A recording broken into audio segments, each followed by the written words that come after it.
지금 이 시간에는 이제 저의 그러한 자가 치유기와 환자분들을 치료하면서 얻은 그런 노하우들을 여러분들께 모두 가르쳐 주는 그런 시간이 되겠습니다.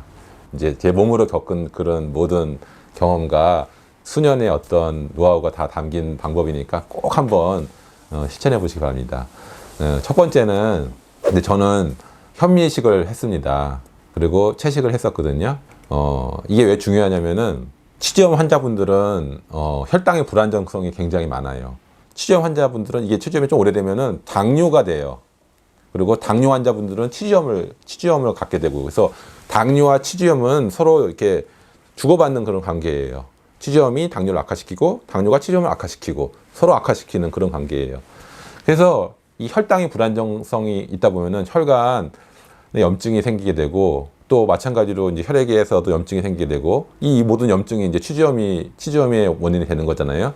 그래서 필수적으로 이 현미식을 하셔야 됩니다. 현미는 GI 지수가 100미보다 낮아가지고, 빵이라든지 그런 것보다 낮아가지고 이제 포도당 스파이크를 일으키지 않거든요. 안정적으로 인슐린이 분비되게 해서 혈당을 안정시키는 효과가 있습니다. 그렇기 때문에 치주염에는 무조건 현미식을 해야 됩니다.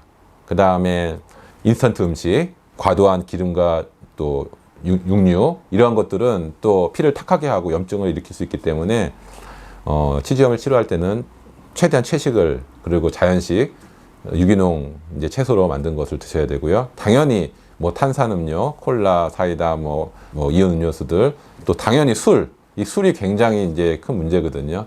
간 기능을 떨어뜨리기 때문에 간에서 해주는 해독 역할을 못하게 하게 돼서 염증 제거가 안 되거든요. 제가 환자분 치료하다 보면은 잘 치료가 되다가도 어쩔 수 없이 직업적인 면 때문에 음주를 많이 하게 되면 다시 나빠져서 오시더라고요. 그걸 계속 반복하게 되는데 최대한 이제 금주를 하셔야 됩니다. 그 다음에 이제 굉장히 좋은 방법이 뭐냐면은 밀싹즙입니다. 이런 밀싹을 즙으로 만들어서 복용을 하는 것입니다. 이제 치조골이 재생되려면은 이 치조골의 성분이 뼈잖아요. 이게 뼈가 재생되면 뭐가 필요해요? 칼슘이 필요하잖아요. 칼슘, 마그네슘, 이런 미네랄, 이런 것들이 필요하잖아요. 근데 우리가 칼슘제를 먹어서는 이게 제대로 흡수가 안 돼요. 칼슘이. 알약으로 먹어서는 15에서 20%밖에 흡수가 안 돼요. 그러면서 흡수를 하기 위해서 위장에서 많은 일을 해야 되고, 그런데 즙으로 먹으면은 한 60, 70%가 그대로 흡수가 됩니다. 어떠한 그런 소화 과정 필요 없이도. 밀싹즙에는 굉장히 칼슘이 많이 들어 있습니다. 그래서 이 밀싹즙이 치조골 재생에서 굉장히 필수적인 역할을 하고요. 그 다음에 염증은 없습니다. 이제 밀싹즙이 가진 여러 가지 역할 중에서 염증을 없애는 효과가 있고, 청혈, 피를 맑게 하는 효과가 있습니다. 그리고 간 해독하는 효과가 있습니다.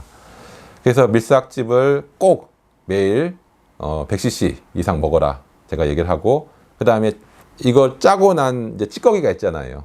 짜고 나면은 즙과 이 찌꺼기가 이렇게 두 개로 분리가 되는데, 이거를 이렇게 다시 입에 물고 있는 것입니다. 이걸 이렇게 물고서 이렇게 씹고 있는 것입니다. 이게 껌 같아요. 꼭 씹으면은 껌처럼 이렇게 이제 말랑말랑 하거든요. 한참 씹고 있는 것입니다. 제 환자분 제가 이걸 소개했더니 정말 효과를 보셨다고, 씹고 있는 동안에 치통이 사라지는 걸 자기가 느꼈다라고 얘기를 하시더라고요. 그래서 꼭 밀싹 요법을 꼭 해보시고요. 그 다음에 또 소개해야 될 것은 이제 감자즙입니다. 생즙기로, 녹즙기로 감자를 이제 갈아서, 이것 역시 이제 즙과 찌꺼기를 나누게 되는데, 그 즙을 이제 한 2, 3분만 놔두면은 두 개의 층으로 분리가 됩니다. 맑은 층과 약간 탁한 층으로 분리가 되는데, 이 맑은 층의 물을 주로 먹게 합니다. 이 맑은 층의 물을 먹게 하면은 좋습니다. 이게 왜 좋냐면은 이제 비타민 C가 굉장히 많거든요. 비타민 C가 이 치조골 재생이 굉장히 중요합니다. 왜냐면은 치조골과 치아가 있는데, 이 치조골과 치아를 붙여주고 있는 치간인대라는 것이 있습니다. 근데 이제 치간인대가 강해야 되는데, 이제 붙잡아주고 있잖아요.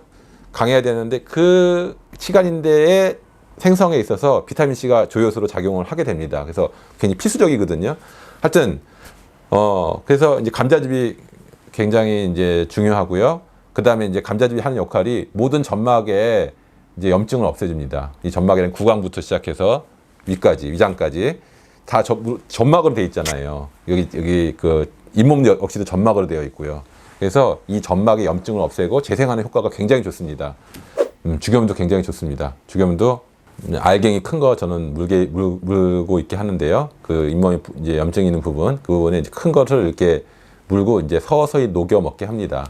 이것도 이제 뭐 잘 때라든지 자기 전에 이제 좀 이렇게 매달 물고서 이렇게 자게 합니다. 이것도 좋은 효과를 보게 합니다. 그 다음에 이제 식이요법 말고 또 어떤 방법이 있냐면은 맨발 흙길 걷기 운동입니다. 맨발 흙길 걷기의 여러 가지 치료 기전 중 하나가 이제 접지 효과라는 게 있습니다. 이제 염증이 생겼다라는 거는 이제 어떠한 것 때문에 생겼냐면은 이제 활성산소 때문에 그 활성산소가 가지는 조직 파괴 그런 영향이 있습니다. 그래서 그것이 이제 염증을 일으키게 되는데 활성산소는 양전화를 띠고 있거든요. 근데 땅에 접지를 하게 되면서 발을 통해서 음전화가 들어와서 활성산소의 양전화와 결합을 해서 중화가 되게 됩니다. 그러면은 염증이 생길 원천이 차단되게 되는 것입니다. 그 다음에 혈액순환 효과가 되게 좋아요. 그래서 치조골이 재생되려고 하면은 이 잇몸으로 혈액순환이 잘 돼야 될 거 아니에요. 이제 그런 면에서도 맨발 흙길 걷기가 좋습니다. 그 다음에 이제 제가 또 쓰는 방법이 뭐냐면은 치아에 좋은 치아를 튼튼하게 하는 한약들이 있습니다. 제가 제 몸을 치료하면서 알아낸 방법인데요. 이것들로 이제 가글을 하게 합니다. 5분 정도 물고 있게 합니다. 그리고 이제 삼켜도 좋고요. 뱉어도 좋으시고 이러한 방법들을 쓰게 합니다. 이제 또 치아를 좋게 하는 방법 이제 또 말씀드리면요. 잇몸 마사지가 있습니다. 그 혀로 이제 이렇게 안쪽 바깥쪽 이렇게 꾹꾹꾹 눌러주시고 돌려주시고 그런 이제 좋은 방법이 있고요. 그 다음에 이제 고치법이라는 것도 있습니다. 아래와 윗니를 이렇게 살짝 탁탁탁탁탁탁 이렇게 이제 살짝 이렇게 서로 부딪혀 주는 방법이 있습니다. 이제 자극을 주는 건 조금씩 이러한 방법들도 있습니다. 그래서 심심하실 때 뭐 가만히 있을 때 그냥 그렇게 잊지 마시고 이제 계속 잇몸 마사지, 그다음에 고치법 이런 것들을 하시면은 치아에 이제 혈액순환 이런 것도 굉장히 좋거든요. 근데 이제 이런 방법들을 다 하시다가도 잘 안 나시는 분들은 또 뭔가 다른 이유가 있을 수 있습니다. 그리고 좀 더 위중한 상태일 수도 있습니다. 숨겨진 원인이 있을 수도 있고요. 그런 경우에는 꼭 발치하지 마시고 저에게 상담을 하셔서 그 원인을 밝혀내시고 좀 더 효과적으로 치료를 제가 해드릴 수도 있으니까 꼭 이제 상담해 주셨으면 좋겠습니다.